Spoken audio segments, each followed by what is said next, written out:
দেখছেন না বৈষম্য বিরোধী ছাত্র আন্দোলন? কোন রাজনৈতিক দল তাদের ব্যানারে নামতে সাহস পায় নাই নাকি? তাদের নামে নাই, বিভিন্ন কাজে সহযোগিতা করছে।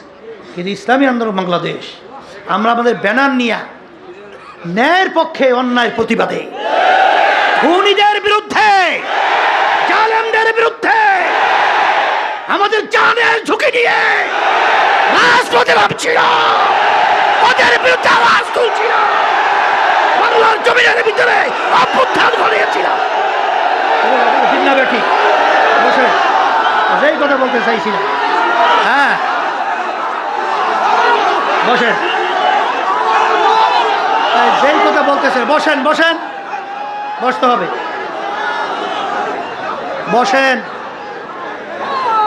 তাই মনে করছেন আল্লাহ আমরা কিছু বুঝি না? না কথা কয় না, কিছু বুঝি না আমরা পরিষ্কার। এই যে 2024 জাতীয় নির্বাচন, জানুয়ারি 7, আওয়ামী লীগ সরকার প্রধানমন্ত্রী সহ কি চেষ্টা করছে আমাদেরকে নির্বাচন না, আমি জানি। কথা বোঝেন নাই? প্রধানমন্ত্রী থেকে ডাইরেক্ট সরাসরি লোক পাঠাইছে। আমি বলছি আপনাদের অফিসে আমি যাব না, আমরা যেখানে বলবো সেখানে যেতে হবে। বসছিল ঠিক, প্রায় 1 থেকে 1.5 ঘন্টা আলোচনা, পরিষ্কার মেসেজ পাঠাইয়ে দিছি, ইসলামী আন্দোলন বাংলাদেশ আপনাদের এই পাঠানো আমাদের 10টা এমপি দেবেন, বিরোধী দল বানাবার চিন্তাও আছিল। কথা বলছেন নাই? বুঝি, কিন্তু আপনারা আমাদেরকে ব্যবহার করিয়া আপনারা এই অন্যায়ের সাপোর্টে সরকার গঠন করবেন, আর সেই অন্যায়ের সহযোগী আমরা হব, এটা ভুল।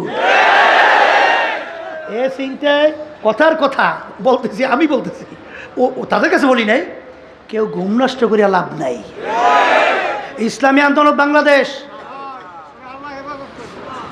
কখনই পরগাছা হতে চায় না।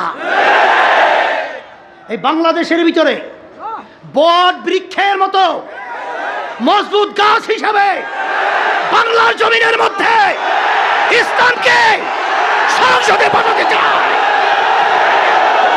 ইসলামী শক্তি হবে বাংলাদেশের ভিতরে শক্তি।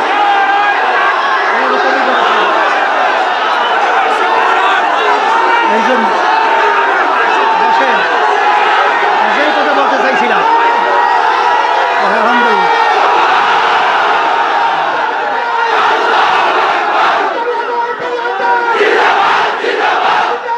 বসেন, বসেন,